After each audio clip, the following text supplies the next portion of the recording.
안녕하십니까. 참 좋은 인연입니다 시간입니다. 오늘도 업보 차별경 함께 공부해 보도록 하겠습니다. 자, 교재를 한번 보겠습니다. 또 중생들로 하여금 적은 재산의 갚음을 받게 하는 10가지 업보가 있다.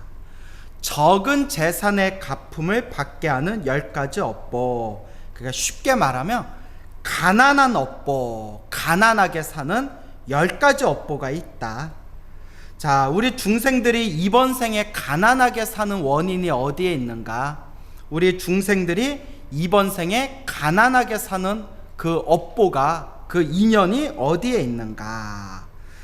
첫째는 스스로 도둑질하는 것이요. 자, 도둑질을 하는 그 업이 다음 생에 가난한 그런 결과를 일으키게 된다, 이런 뜻이겠죠. 둘째는 남을 시켜 도둑질하게 하는 것이며, 내가 도둑질을 했거나 혹은 남을 시켜서 도둑질을 하였거나. 셋째는 도둑질을 칭찬하는 것이요. 내가 도둑질을 하지도 않았고 남에게 도둑질을 시키지도 않았지만 남이 도둑질한 것을 칭찬하는 것도 가난한 그런 업보를 일으키게 된다, 이런 뜻이겠습니다. 넷째는 도둑질하는 것을 보고 기뻐하는 것이요. 도둑질을 칭찬하고 또 더 나아가서 남이 도둑질하는 것을 보고 기뻐하는 것, 이것이 이제 가난한 업보가 된다고 합니다. 다섯째는 부모의 살림을 축내는 것이요. 부모님의 살림을 축내는 것이다. 여섯째는 성현의 재물을 빼앗는 것이며, 성현, 성인과 현인, 그러니까 지혜로운 분들, 거룩한 분들의 어떤 재물을, 소유물을 빼앗는 것, 이것이 가난한 업보를 일으키게 된다. 일곱째는 남이 이익을 얻는 것을 보고 기뻐하지 않는 것이요. 그러니까 이제 질투와 시기심을 뜻하는 거죠. 남이 이익을 얻는 것을 보고 기뻐하지를 않는다. 여덟째는 남이 이익 얻는 것을 방해하는 것이며, 남이 이익을 얻는 것을 나의 욕심과 그리고 나의 질투심, 시기심에 의해서 남이 이익 얻는 것을 방해하는 것, 이것도 가난한 업보를 일으키게 된다고 합니다. 아홉째는 남이 보시하는 것을 보고도 따라서 기뻐하는 마음이 없는 것이요. 이것도 이제 앞에 내용하고 이제 비슷비슷하죠. 질투와 시기심이죠. 남이 보시하는 것을 보고 기뻐하는 마음이 없고 오히려 시기하거나 질투하고 싫어하는 마음을 일으키는 것. 열째는 사람들의 군지름을 보고도 가엾이 여기지 않고 도리어 기뻐하는 것이니, 남의 가난함, 남의 괴로움, 누군가의 그런 고통을 보고 그것을 가엾게 여기고 그런 사람들을 도와주지는 못할 만저 다른 사람의 가난함을 보고 그것을 기뻐하는 마음, 그것이 다음 세상에 가난한 업보를 받게끔 하는 그런 나쁜 그런 업이 된다, 이런 말씀이 되겠습니다. 이런 10가지 업으로 적은 재산의 갚음을 받느니라. 이와 같은 10가지의 업보로서 가난한 그런 삶을 살게 된다라는 뜻이 되겠네요. 자, 그러면 반대로 우리가 부자로 태어나는 선업은 무엇인가? 부유하게, 부귀하게 살아가는 선업은 무엇인가? 라는 부분을 살펴보도록 하겠습니다. 또 중생들로 하여금 많은 재산의 갚음을 받게 하는 10가지 업이 있다. 많은 재산의 갚음을 받게 하는, 그러니까 부유하게 사는, 풍요롭게 사는, 부자로 태어나는 10가지의 선업이 있다. 첫째는 스스로 도둑질하지 않는 것이요. 둘째는 남을 시켜서도 도둑질하게 하지 않는 것이며, 셋째는 도둑질하지 않는 것을 칭찬하는 것이요. 넷째는 남의 도둑질하지 않는 것을 보고 기뻐하는 것이다. 그러니까 도둑질을 하지도 않고 남에게 시키지도 않고 도둑질을 보면 기뻐하지도 않고 그 도둑질하는 것에 대해서 항상 경계하고 조심하는, 그리고 멀리하는 마음, 탐욕과 이런 어떤 누군가의 그 재물, 소유물을 빼앗으려는 그런 마음 자체를 우리가 다 내려놓고 이러한 마음들을 우리가 조심스럽게 제어할 수 있다면 부자로 태어날 수 있는 훌륭한 선업을 짓게 되는 것이다. 이런 말씀이 되겠죠. 다섯째는 부모에게 살림을 차려 받드는 것이요. 이거는 부모님께 효도하라 라는 뜻입니다. 부모님께 효도해라. 부모에게 살림을 차려 받드는 것이요. 부모님을 봉양해라 라는 뜻이겠죠. 여섯째는 성현들에게 필요한 것을 이바지하는 것이며, 그러니까 훌륭하신 분들에게 이제 공양 올리는 것, 보시하고 공양 올리는 것이요. 일곱째는 남이 이익 얻는 것을 보면 기뻐하는 것이요. 여덟째는 이익을 구하는 일을 보면 방편으로 여러 가지 방법으로 도와주는 것이며, 아홉째는 보시를 즐겨하는 일을 보고 기뻐하는 것이요. 열째는 사람들의 굶주림을 보고는 가엾이 여기는 것이니, 이와 같은 10가지의 선업으로, 10가지의 좋은 업으로, 이런 10가지 업으로 많은 재산의 갚음을 받느니라. 이제 부자로 부유하게 살아갈 수 있다라는 뜻이 되겠습니다. 그래서 우리 불교에서는 우리 중생이 성불하는 데 있어서 6가지의 수행 방법을 닦아야 된다고 합니다. 그 6가지의 수행 방법이 바로 육바라밀입니다. 중생이 성불하는 6가지의 이제 방법이 육바라밀이 있는데, 육바라밀은 다들 외우고 계시죠? 보시, 지계, 인욕, 그 다음에 성정, 정진, 지혜, 6가지의 이제 바라밀 공덕이 있는데요. 육바라밀의 첫 번째가 보시바라밀입니다. 보시라는 것은 널리 베푸는 겁니다. 사람들에게, 중생들에게 널리 베푸는 것이 바로 육바라밀의 첫 번째가 되는 것이죠. 그래서 우리가 보시공덕을 통해서 안으로는 우리가 이 보시의 힘을 통해서 깨달음을 얻고 올바르게 수행할 수 있는 그런 강력한 선업과 공덕을 얻게 되고, 그리고 세속에서 사는 사람들, 요 밖에서 세속에서 사는 사람들은 이런 강력한 보시공덕의 힘에 의해서 태어날 때마다 항상 부유하고 부귀한 삶을 살아갈 수 있다고 합니다. 우리가 바깥에서 생활하고 바깥에서 세속 생활을 하고 세속인으로서 이제 살아가는 데 있어서도 의식주가 굉장히 중요합니다. 옷과 그리고 먹는 음식과 머무를 수 있는 집, 의식주가 굉장히 중요하죠. 그리고 또한 수행하는 수행자도 의식주가 중요합니다. 그래서 우리가 불교 공부를 하다 보면 수행하는 데 있어서 적어도 수행하는데 방해가 되지 않을 정도의 기본적인 의식주를 갖출 수 있는 복이 있어야 된다라는 선지식들 말씀이 있습니다. 이와 같이 우리가 여러 가지 보시공덕을 통해서 우리가 수행하는 사람 입장에서는 오로지 공부에만 집중할 수 있도록, 오로지 수행에만 집중할 수 있도록 의식주에 관한 복을 우리가 증득할 수가 있는 것이고, 바깥에 세속 생활하는 사람들 입장에서도 이 먹고 입고 자는 문제가 굉장히 크지 않습니까? 얼만큼 내가 보시공덕을 많이 지었냐에 따라서 우리가 이번 생에 사람으로 태어났을 때 부귀하고 부유한 삶을 살 수가 있다.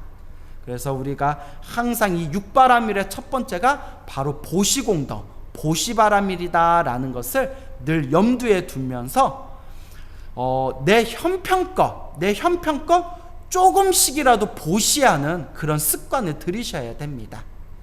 우리 거룩하신 부처님께서는 중생들을 제도하기 위해서 보시공덕을 지으실 때 당신의 전 재산을 보시하였거나, 당신의 눈을 뽑아가지고 중생들에게 보시하였거나, 당신의 살덩어리를 이제 잘라가지고 중생들에게 보시하였거나, 심지어 당신의 목숨을 바쳐가지고 중생들한테 당신의 목숨조차도 보시하는 그런 거룩한 모습들이 경전에 자세히 나와 있습니다. 그런데 우리 중생들은 그런 부처님의 목숨조차 다 내려놓는, 목숨조차 다 보시하는 그런 보시바라밀 공덕을 우리가 완벽하게, 지금 중생 입장에서는 완벽하게 닦기가 어렵습니다. 그래서 대승기실론 같은 그런 책에서는, 대승기실론 같은 대승불교의 교과서라고 불리우는 논서에서는 요 보시에 대해서 설명할 때 우리 중생 입장에서 형편껏 힘이 닿는 대로 그렇게 조금씩이라도 보시해라 라고 가르치고 있습니다.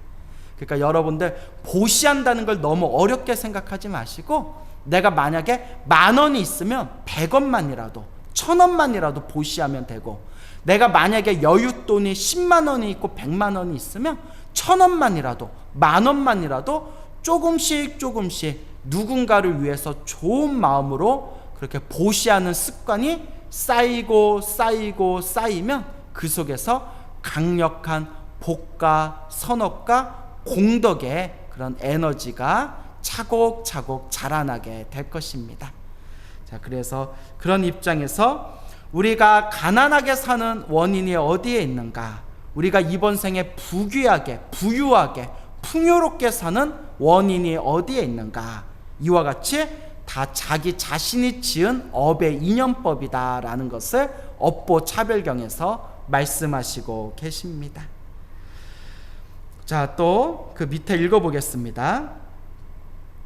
또 중생들로 하여금 삿된 지혜의 가품을 얻게 하는 10가지 업이 있다. 삿된 지혜의 가품을 얻게 하는, 그러니까 이번 생에 지혜롭지 못하고 어리석은 삿된 견해로 이번 생에 태어나는 것이 10가지의 그러한 업이 있다라는 내용이 되겠습니다.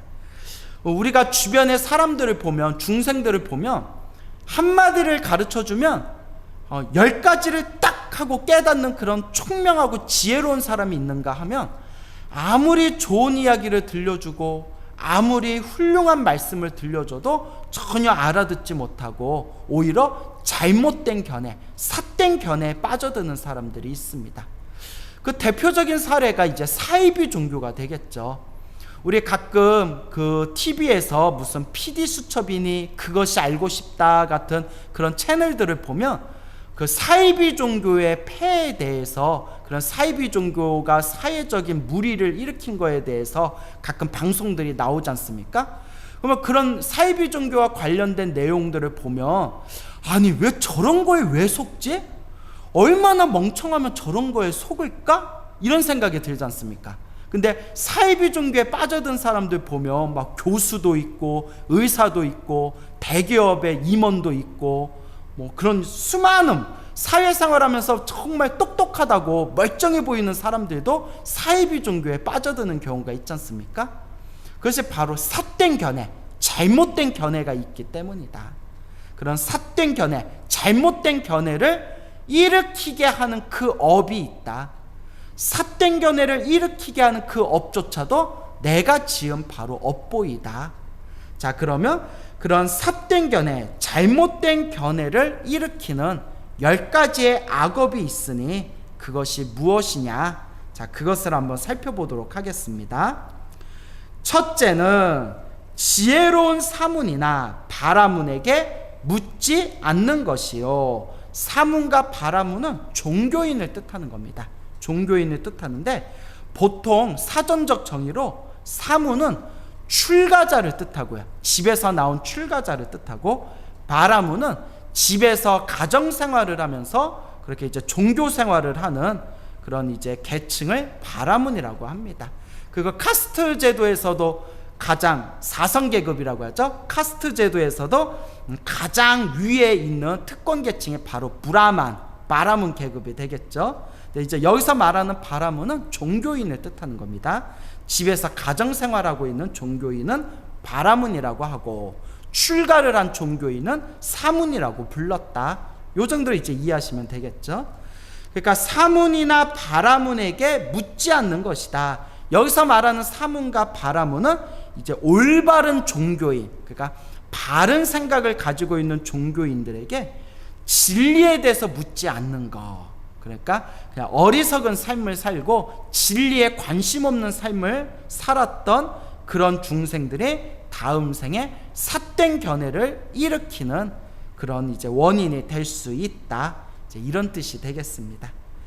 둘째는 나쁜 법을 들추어 말하는 것이며, 나쁜 법, 우리가 살아가면서 좋은 법, 진리의 법, 좋은 법, 맑고 깨끗한 법이 있고, 또 이제 혼탁한 법, 나쁜 법이 있지 않습니까? 근데 그런 나쁜 법들은 다른 사람들이 그 나쁜 법을 만나지 않도록 우리가 묻어두고 그것을 없애고 사람들이 나쁜 법에 물들지 않도록 우리가 경계해야 되는데, 오히려 나쁜 법을 들추어서 사람들에게 전하는 것, 나쁜 법을 들추어 사람들에게 말하는 것, 이런 것은 아주 그런 잘못된 견해, 삿된 견해를 일으키게 할 수 있는 악업이 된다는 겁니다.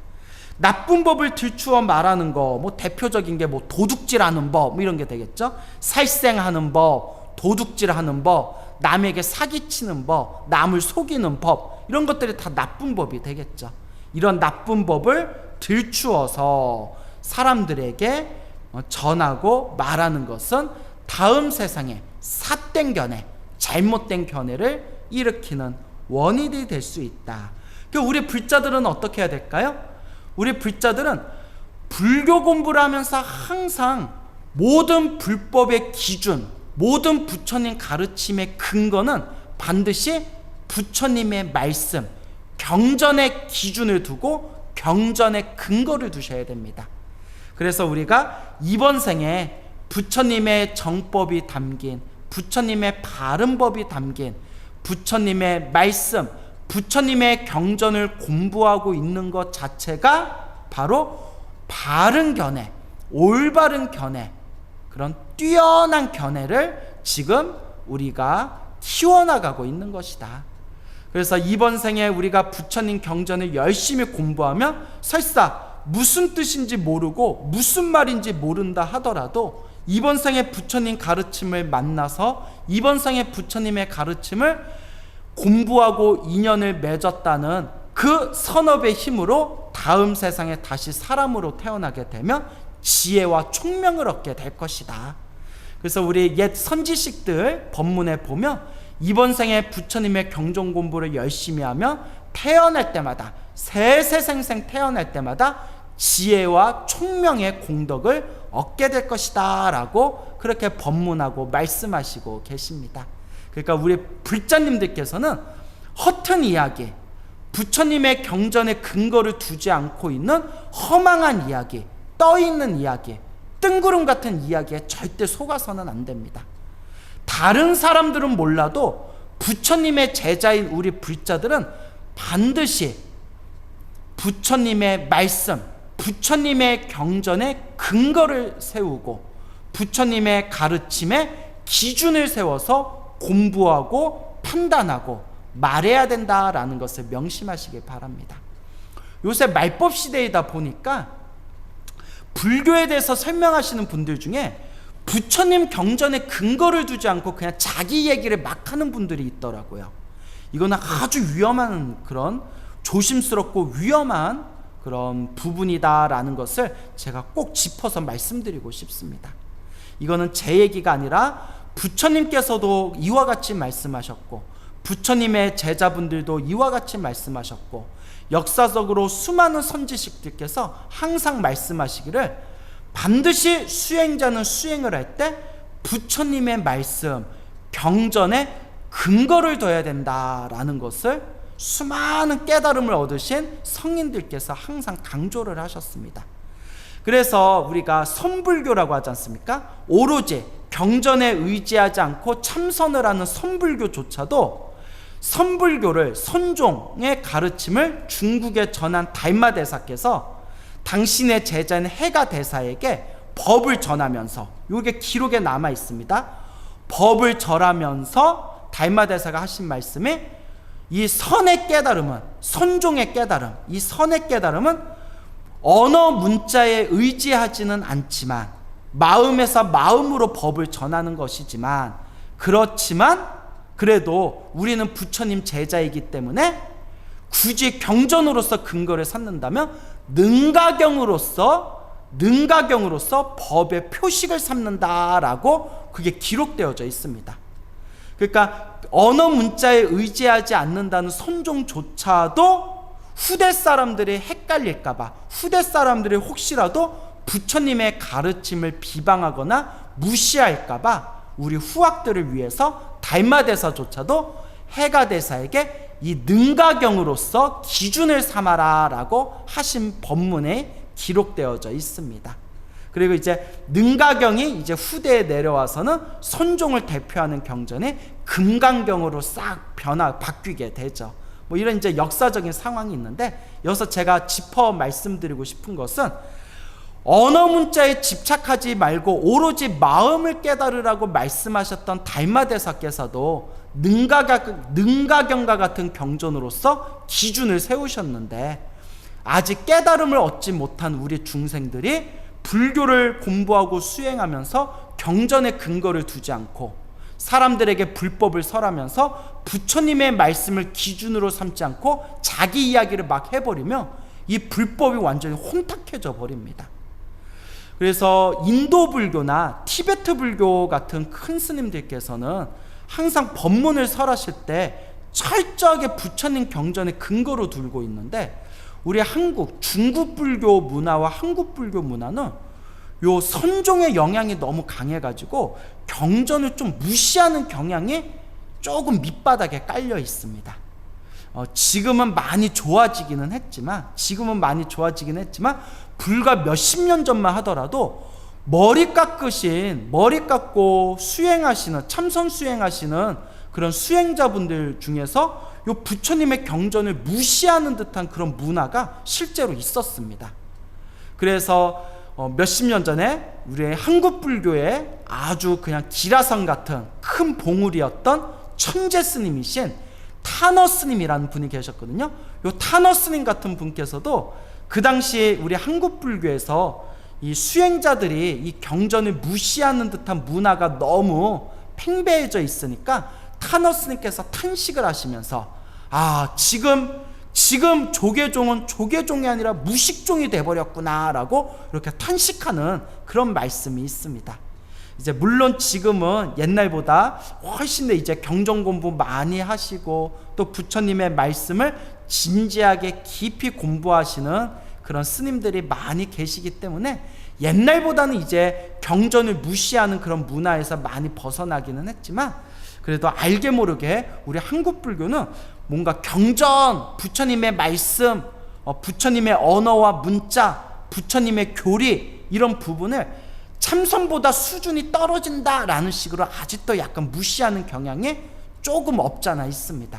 하지만 저도 이제 20년 넘게 저도 선방에도 다녀보고 참선도 해보고 또 부처님의 계율 공부도 해보고 경전 공부도 하면서 제가 어른 스님들께 제가 또 가르침을 배우면서 처절하게 느낀 것은, 일단 공부하는 첫걸음에 내딛는 우리 초보 수행자들은 반드시 부처님의 말씀, 경전을 근거로 삼아서 수행해야 된다. 이것을 꼭 우리 불자 여러분들께서 마음속에 꼭 되새기시기를 바랍니다.